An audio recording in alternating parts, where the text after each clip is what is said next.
So I'm doing another Heresy Hump Day chat, and I think I have a little bit of a light agenda today as compared to last time, which I had quite a bit.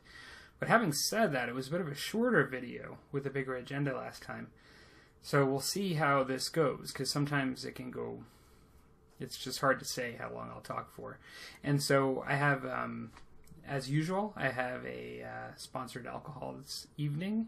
I'm going to talk a little bit about what's on the table. I'm going to talk a bit about the episode of Vikings this week. I'd like to talk some specifics without giving away the plot. You know, for those of you that watch it that haven't seen the episode, I should say last week, last Wednesdays. I actually, because I went away the weekend, I PVR'd it and watched it later. So I'm going to talk about last week's episode in anticipation of tomorrow night. And then the big topic of the evening is going to be essence of wargaming, ? What exactly is wargaming? And so, yeah, so it should be an interesting topic. I have a lot to talk about on that one. Just some things that have just been on my mind recently. So, for the sponsored alcohol today, I have another Grey Owl mead today. I've started it, so this way I didn't have to go through all the trouble of opening it, but I've not actually taken the cork out yet. It is full. I still have to pour my glass and open it. I don't know. Bochet? I'm not sure. It's one of those words I'm probably saying wrong. Is the name of this one? Oak aged. This is a honey wine, 2017, 13.5%. Interesting thing on this one is it's described as an off-dry mead made with a blend of caramelized and raw honey, inspired by a French recipe from 1393. Notes of French oak, caramel, vanilla, and peaches in the flavor. So I am interested to try this one. I had actually been here recently again, although this is one that I've already had in my stash and just not opened yet.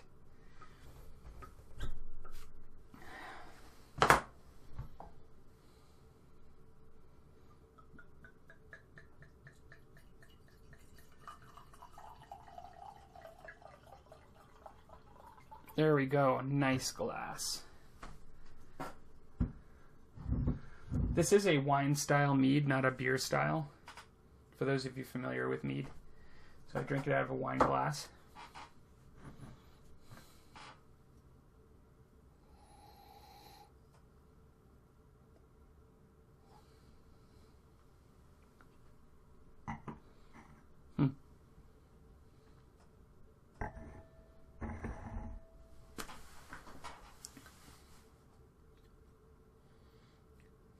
Oh, I like that one.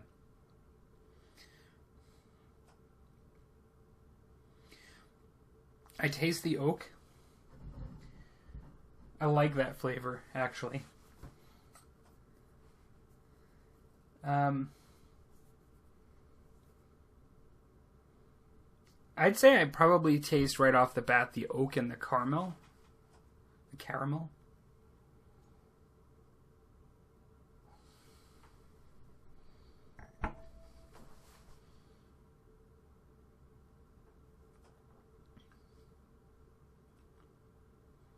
Possibly the peaches. I'm not so sure about the vanilla. Tasting that right away, but yeah, it's actually pretty good. I like this one. There's a lot more character to this recipe that they're referencing than the typical more refreshing spring and summer vintages that they put out as regulars. Those are kind of more refreshing and have a nice flavor, but not as bold and as much character as this one. This is really nice. I also really like their medieval that I believe I've drank on the channel already, but I have to say this is probably one of my favorites so far. I really like that.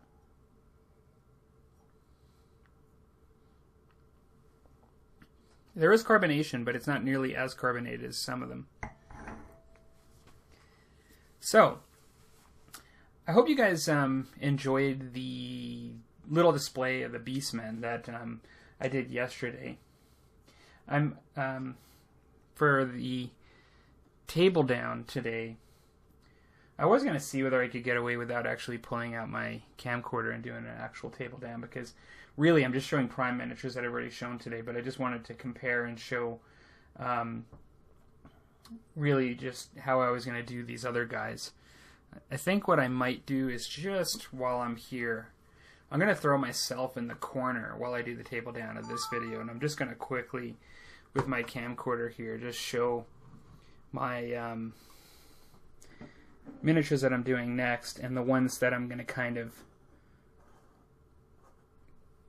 emulate them on this painting schemes.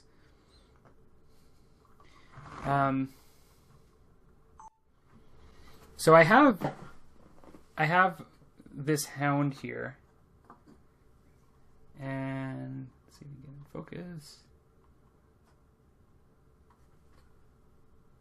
I have this hound here because I've got a couple of sets of hounds, and I was thinking that I might do this guy in the brown scheme like this. As far as like his face and stuff. Well, actually, you know, now that I think about it, yeah, I think I'll still go for that. I'm gonna have that guy sort of emulate this guy's scheme. And then I'm thinking that for this guy, this other hound, that I might just do the blue scheme of this guy that I showed earlier here. And so in this case the fur will be almost more of a browner tint. It's funny because the other one is more of browner skin but a bluer tint fur. This one have a bit more of a browner tint fur but bluer face, kind of like this guy. And then I'm thinking that for sure the centaur, I was looking at using the same thing that I did on the leader, this sort of reddish brown kind of look, like that there. So I'm thinking about I'll be doing that one. This is a little awkward doing it like this. Hopefully we'll see, but I'm kind of going a little freestyle today, trying new things all over the place. And then lastly,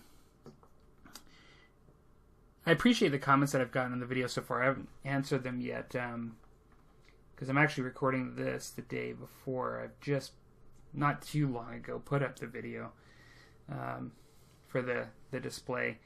But lastly, I was thinking for the Minotaur that I was actually going to do the test and have him be sort of a dark gray up to a light gray finish, and test a scheme on him that I might do within my next army. You know, that's sort of emulated after the blue scheme, but just more of a dark gray. And one of the things that makes me think that this is a good choice for that is that when I started the video series, I pointed out that he's got sort of like these curved horns here. In a lot of ways, I'm just going to lift this camera up here. In a lot of ways, he looks more like a ram to me than like a classical Minotaur.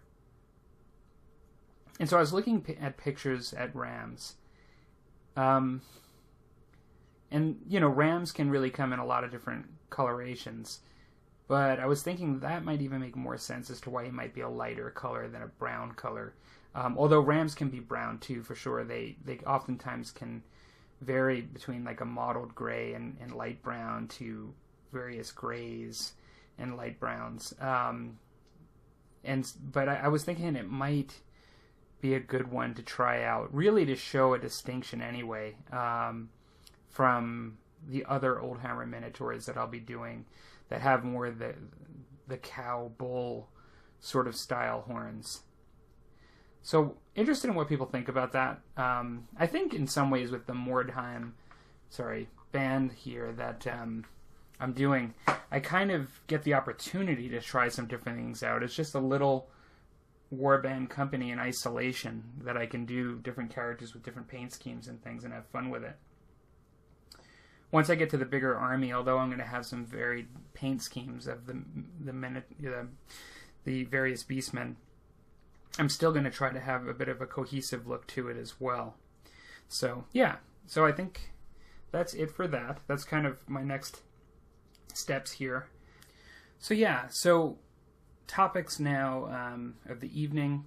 I'm just going to quickly talk about my entry-level topic here, which is the Vikings. I'm really enjoying the Vikings season, as I've kind of brought up the television series. It's been an excellent season, and one of the things that I really like about the show is they do seem to consistently come back. There have been some seasons that have been better than others, but then they just come back with a great season, and like I really find this one to be really good. I'm enjoying it. The thing I thought was really interesting about last week's episode, I probably should say the name of the episode and all of that stuff, but for those of you that are watching the series, you might just know about it, but they use a technique where they have a battle from beginning to end of the show. So like the show itself, which is, you know, an hour with commercials and everything, is basically from the beginning to the end of the show one huge battle. But then in order to really make that an actual show and not just action from the moment that it starts to end, it's not really that style of show, although there's a lot of action. There's a lot of story and dialogue and plot. In this particular one, I've not really seen one like this before. They use a technique where they basically will show like somebody on the battlefield and what's going on with them, and it's usually a character that you're familiar with. And then they'll show sort of like either prior to something in the past or something that happened right prior leading up to the battle, like some sort of conversation they had that advances an aspect of the story. Or they may have even shown some stuff for after the battle. I'd have to go back and watch it again. But in any case, I thought it was a really interesting technique. Like over and over again, they just kind of went from one side of the army to the other side and just started showing these things. Now, it was one of those episodes where a number of people died.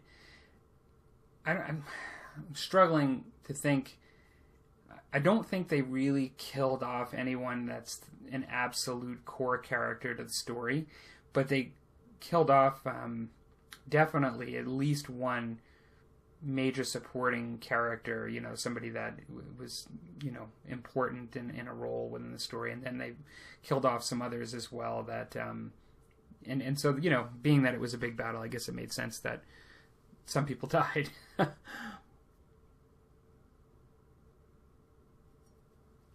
But it was really good. Like I haven't seen that technique. I mean, like with movies, you don't generally have a movie that's just about one battle. Like usually that's just a component of it. And because this was a television show, they were able to do it in such a way that they dedicated an entire episode to one pivotal battle within the season. And I, you know, without having, I don't even know where I'm at in the series. Like I'm thinking it wasn't the last episode, but maybe I wondered when I was watching it whether this was the last episode. I'm thinking it probably shouldn't be, because they didn't really close it off well, like to close the season off well. Like they closed it off in a way that you're still kind of anticipating some things. So they didn't even leave major cliffhangers, just sort of minor ones. And so I'm thinking that there's still more episodes left.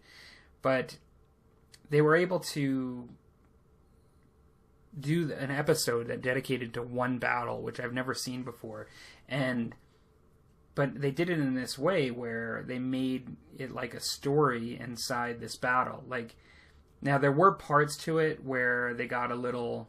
Vikings has a tendency to do it sometimes where they get out of the realistic vantage point of what's going on into a symbolic vantage point. And like back to the first season, and many times they'll do that with the Raven and with various imagery and visions and things like that. And, if you're into like Saga, and it's sort of like Saga in the sense that, it's not a literal interpretation of every single thing that's going on. Like even the battle board abilities. I'm really digressing here, but the battle board abilities in Saga are very like much about myth and imagery and I don't know, like mysticism and things like that at times. Something characterful of the army that's mythic, and the show Vikings is very much like that. I mean, they're not even a literal interpretation of the history. They use it as inspiration. Some of the characters on the show go so far back in history that even without being like an expert in the area, I've come to kind of find out that a lot of these characters, it's pure speculation, some of the things that are even assumed by people today. And so Vikings capitalizes on that, in the storytelling where it can. And so in the first series, like, in the first season, they at times would do things with a lot of things related to religion, belief, and things like that. Well, on this particular episode, they had various aspects where they focused on characters in the midst of battle that it either was happening or it wasn't, or you weren't sure. At times, the battle literally disappeared, and you would see a scene from earlier in the morning as people were getting prepared and people were having conversations, perhaps their last conversations. And then there were times when literally you were in the middle of the battle and you were in the midst of the battle. The battle didn't disappear, but it faded away to just a couple of characters having a moment within that battle. And they literally made like people disappear in order to be able to focus on the characters. It was just really interesting.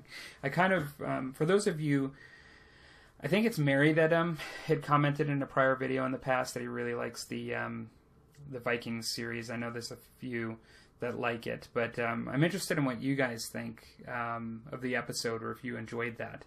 I'm really kind of gunning for tomorrow's episode. I'm quite excited. I do look forward to it.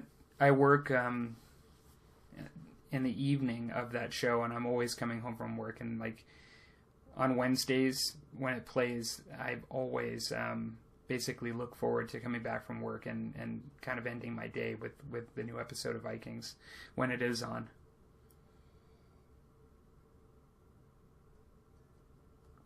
Okay, so here's a big topic, and I think that this is a really valid topic. The essence of wargaming, what is it exactly? And it's a really, I think it's a valid topic to kind of wrap your head around as wargamers.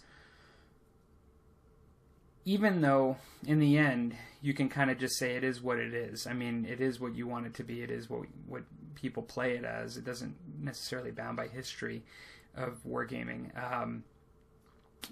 I'm kind of speaking a little esoterically right now in the beginning because I don't want to touch the topics before we get to them. But the reason I bring it up is that I really feel that at this point, wargaming as an activity among other games that are similar to it, the lines are blurring quite a bit, and that it's almost becoming more of an ambiguous term. And oftentimes, I don't even think people are using the term wargaming anymore. And so, in our hobby and in YouTube and in many places, we use the term wargaming, wargamer, quite a bit. I don't think it's gone. But I kind of wanted to just talk about this a little bit. And some of this stuff's pretty obvious, but I wanted to go through some points that I was thinking about as to what really makes wargaming what it is as a hobby as compared to other things that might be viewed as similar to it. And again, this is only really important if you just want to make it important. It's not a major problem. I'm not going to pretend that it is.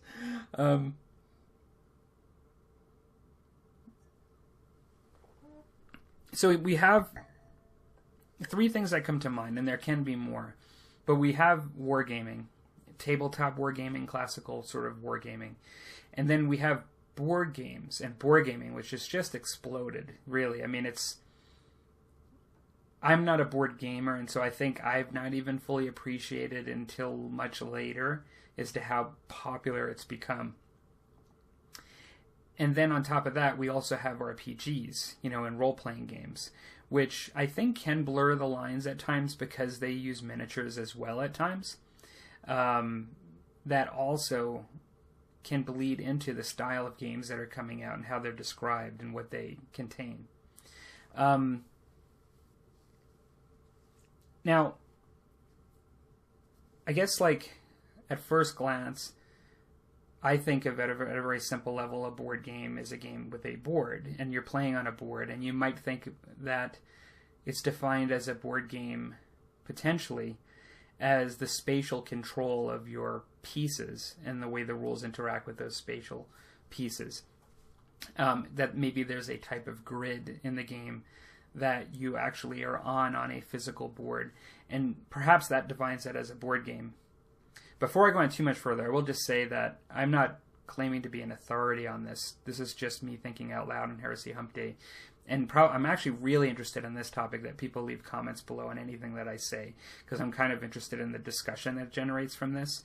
But tabletop wargaming, I think at its inception, I imagine it to be the large mass battles that were simulated with early lead miniatures, whether it be on the floor or on a table, simulating really large mass battles, trying to be the general, that kind of thing, using rules but not having the spatial constraints of a board game, like on a physical board, and perhaps just simulating units, in those times of models to simulate men versus a game piece, potentially on a board. And then, role-playing games, although miniatures may have been used for quite some time to represent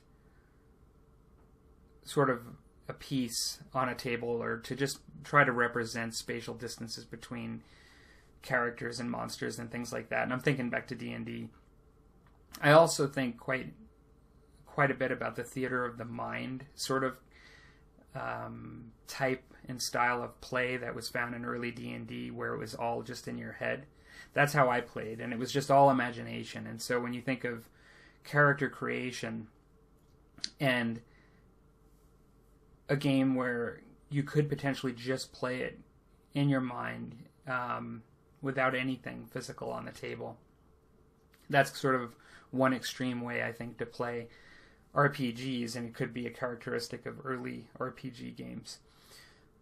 Even though I started in role-playing games, and that was sort of where a lot of my interest in gaming in the fantasy genre came from, I wouldn't really call myself an RPGer. So anybody that's really into RPGs, feel free to correct me on these things, because it's been many years since I've really played RPGs.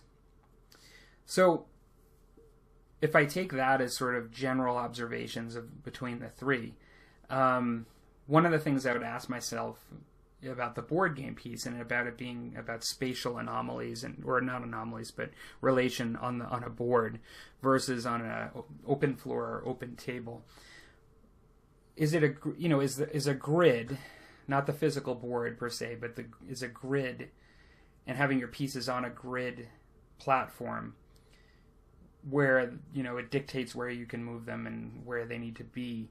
Is that a characteristic of a board game versus a war game? I ask the question because then I think to myself, BattleTech, classic BattleTech, which I think of as a miniature game, could very well be described as a board game by some, if you just define it as its pieces on a hex grid in classic BattleTech, and how they're limited to where they go within a hex grid. I think of it as a miniature game, as a war game, but could it be considered a board game? Now, I do know that when it first came out, it didn't have physical miniatures. It had cardboard pieces with pictures on them, and it went on the same hex grid. So then maybe even more so, it could be considered that by some, if it was defined that way. I was doing some research, and through the rest of this talk, I am going to bring up some companies that have put out some products recently and how I saw them define those products on their website. Recently, I looked at Games Workshop and their Necromunda product that they released, and it comes with an actual physical board. But it's actually called a tabletop skirmish game. Now, I'm not talking about the original game, and I don't know, because I wasn't a Necromunda player in the beginning, how close one is to the other. I hear they're pretty close, but this game actually comes with a board, and but it is called a tabletop skirmish game. So it's interesting, like how we define that in my mind. So another part that I wanted to kind of bring up is it about competition? Role-playing games where you have multiple players together tend to be kind of cooperative in my mind. The first thing I think of is you can think about competition with the DM sometimes, but it's not supposed to be that way, I don't think. But board games can be both cooperative and competitive. Like Zombicide Black Plague is definitely cooperative, but then most board games that I've played tend to be competitive historically. So a war game, at its inception, where you have two armies facing off with each other, you think of it as competitive, I think. But then, if it's not competitive, is it still a war game? And how you define it. Solo wargaming is an established way to play war games. It may not be... I don't know how far back it goes. Perhaps Dino over at the Solo Wargamer can actually chime in on that. I know he quotes Don Featherstone, I believe, a lot, and quotes from books from quite a ways back about solo wargaming. But I tend to believe that solo wargaming is actually a valid way to play to wargame, and so I tend to think that the competition or competitive aspect of having two armies facing off with each other in sort of a traditional early game, I tend not to think that that's defining characteristic of all of wargaming, that it doesn't have to be that way to be considered a wargame. Have another sip here.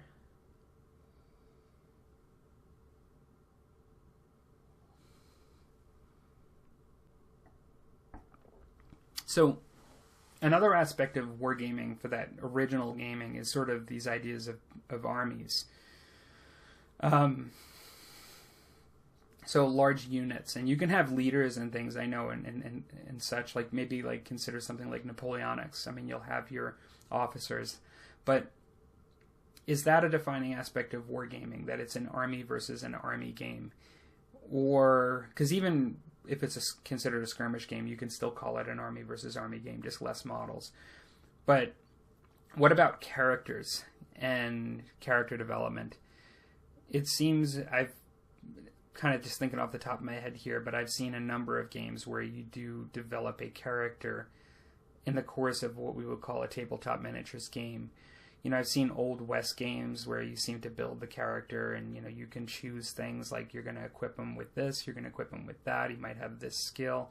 I guess I can easily just go to Musket and Tomahawks and that you can have officers that you develop, and they can have like personality traits, they can have types of weapons, they can have skills, and this is just one miniature. And so, you know, I think of character development immediately at an extreme level. I think of like RPGs, role-playing games, because I think that that's a huge part of the experience. But I think the lines are blurring a bit in the sense that some war games tend to have sections where you can build characters and build out characters to different degrees. And so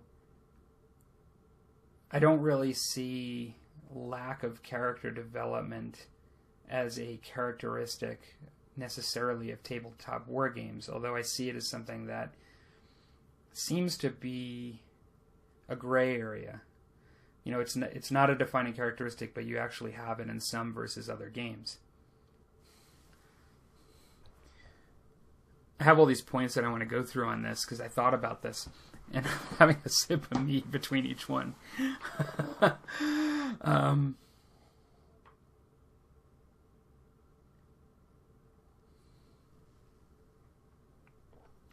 So, back on this idea of armies and a bit of a different twist. Is it about one large army versus another and a battle? Is it about battles? You know, clearly, over time, skirmish games have become a lot more popular where you have much less models. Perhaps much more focus at times on the model within the unit as compared to the larger, bigger battles where in some games the man might only be just essentially a notch within the unit and nothing more. You know, it might really not matter what he's holding. He's holding the same thing as far as a weapon as everyone else. It just depends on the game. But at the end of the day, and I think this is for me a big one, is wargaming about always a battle? We call it wargaming, so you kind of wonder. And I guess is miniature gaming and wargaming the same thing? I've written myself some notes as talking points to this, but I just kind of came up with this because this is going to tie into something that comes up later that I noticed. But like, is miniature gaming and wargaming exactly the same thing? Can you have a miniature game that's not necessarily a board game and not necessarily an RPG, but an actual tabletop, what we would consider a war game, but have it not be about a battle? I'm guessing there probably is something like that, but on an old Heresy Hump Day and way back, it was around the time that I was commenting about the movie Papillon, the Steve McQueen, Dustin Hoffman movie. I started talking about this idea of a chase game, like a game that incorporated a chase, where, and having just watched the movie recently, this idea of having a prisoner that is breaking out of prison, and kind of fashioned after the movie Papillon, I envision a really cool game where you have to not only escape the prison, but then get through the jungle, perhaps to the beach, and then eventually to a boat and get away. While you have, like, if it's the movie Papillon, you could have guards, you know, inside the prison complex and things like that, or even potentially other prisoners. You could have, within the jungles, you could have the native population within the jungles, and in some cases, bounty hunters and headhunters that have been hired to hunt you down, or even like bounty hunters. So I guess like bounty hunters that are sort of native, like in the movie, as well as bounty hunters that are just like almost like trophy hunters that are just paid bounty hunters to get these prisoners, and then take this all the way to the beach to try to get off the island. And if you were to do a game like that, although there's conflict, and there's definitely physical conflict. I mean, there could be, you know, melee and ranged combat. There could be even dangers that from the environment, like within the jungle and various things. It's not a classic battle. So is that a war game? Because if you're using a lot of the techniques in miniature gaming and it's not based on a grid and it's not necessarily an RPG, would that still be considered a war game? Or is it just considered a miniature game and it utilizes rules similar to wargaming?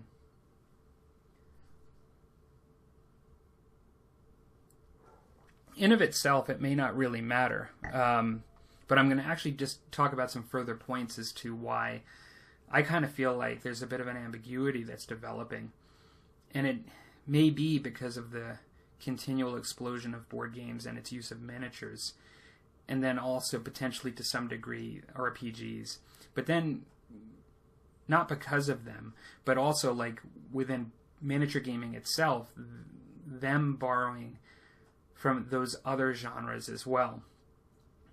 And it's the lines are starting to blur more and more. What about the hobbying aspect? One thing that you tend to see with wargaming is you tend to see unpainted miniatures and an aspect of the painting and the hobby. Now, I personally don't think that defines wargaming, but if you go all the way back to the lead miniatures, it's about the painting and the hobbying, and I love that aspect. I mean, it's a huge, big part of the hobby for me in tabletop wargaming. But it's funny because you look at something like... I'm going to talk about these in a little bit more in coming up, but I guess this is a good segue. If you look at Fantasy Flight Games, they've entered a number of different areas of what we're talking about today. They're a really good example of a company that's kind of explored different areas in this case. And you have X-Wing, which has pre-painted miniatures. It's not on a grid system.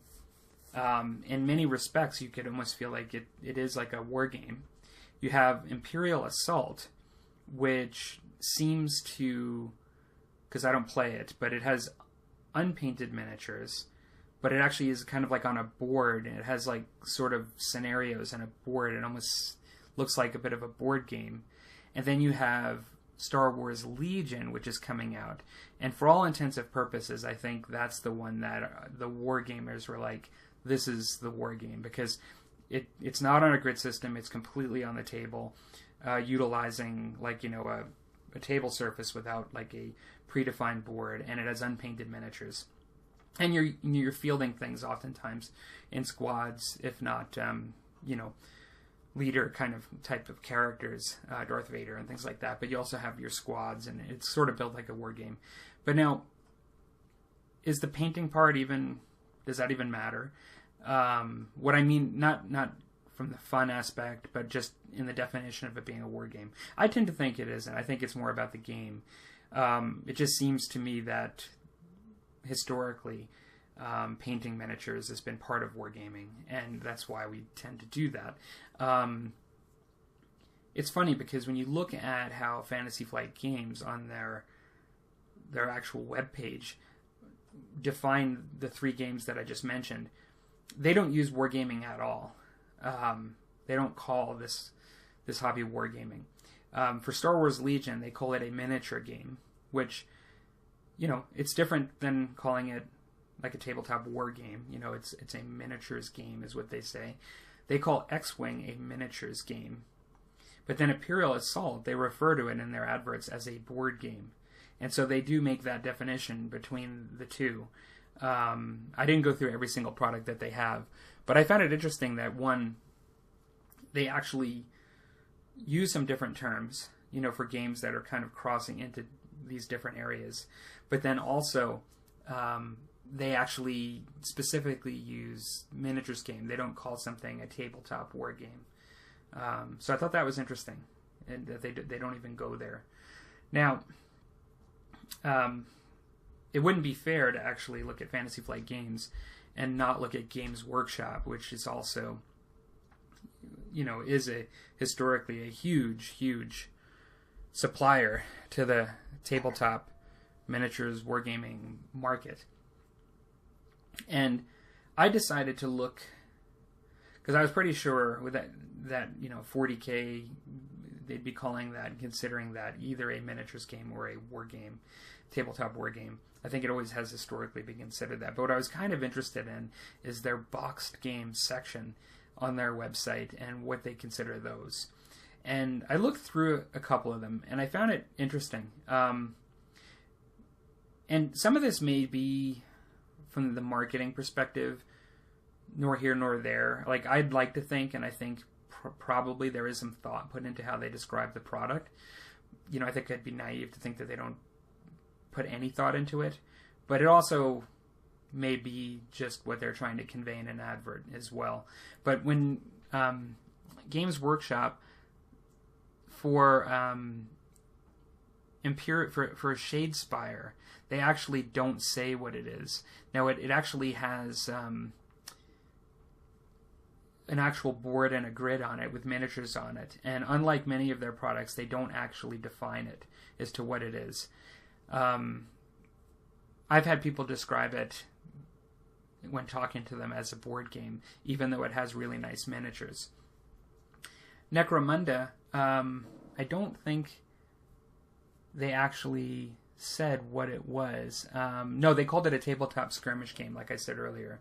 So in that one, it actually is called a tabletop skirmish game, despite it having the board. But then Warhammer Quest, which it's interesting, it has a board and it has grids that you move your characters on. And I would have really thought of Warhammer Quest as a board game, but they describe it as a miniatures game on the website. And so some of these,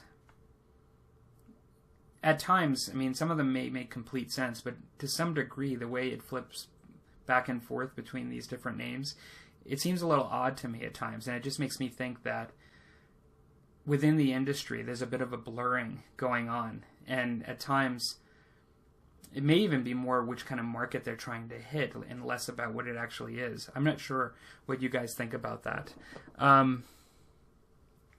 It doesn't seem like the term wargaming, which may not have a great, I guess, that's the best way to explain it. I'm not sure if wargaming is the best way from a marketing standpoint that companies want their products to be referred to today. Perhaps there's a negative stigma on the idea of wargaming versus miniatures gaming, or a miniature game.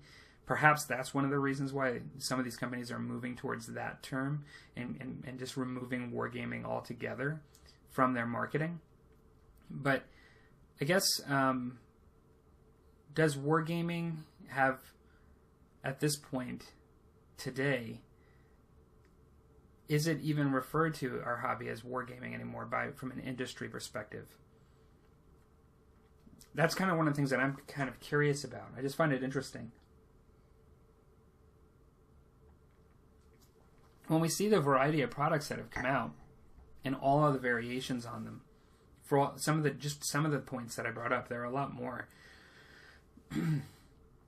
Does the term wargaming even have any meaning at this point? Is kind of what I'm wondering in my mind. I'm not wed to the name. I mean, it's not that like I have issues with this, but I just find it interesting. Is it miniature gaming versus wargaming at this point, or is it, are we in a time where there's a bit of a blur among all the different variations that I kind of discussed, like the board games and the RPGs and the classic tabletop games? I'm interested in what you guys think about this. I'm hitting about the 43-minute mark, so I think I've kind of exhausted what I have initially thought about on this topic. But I just thought it was, for folks that are in I typically call the wargaming hobby, I kind of, just thought it was an interesting thing to think about these days. Just kind of where it's going and whether the markets have leveraged so many different types of games at this point that the classic sort of game, although still existing today and still offered within, like, I'll just throw one off the top of my head. Like, when you think of the Game of Thrones game that's coming out, it's this idea of the classic battle and, like, big battles, one army versus the other. And so that's, it's not gone, like, that style of game, and it's still there for people. There are, people that play things like Hail Caesar, and there's still wargaming today that I think sort of tries to follow in the classic sense. But with the amount of variety today, is it a thing unto of itself, this point? Is it defined by anything in particular? What really does define it? When you say that you're into wargaming, could it mean that you're just really into board gaming?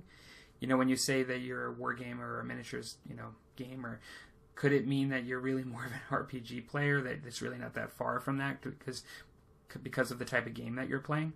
I'm interested in what you guys think. Just please feel free to share your comments below. I just thought it was an interesting discussion, considering it's our hobby, and I just see a lot of the blurring going on. Okay, everybody, take care. Cheers.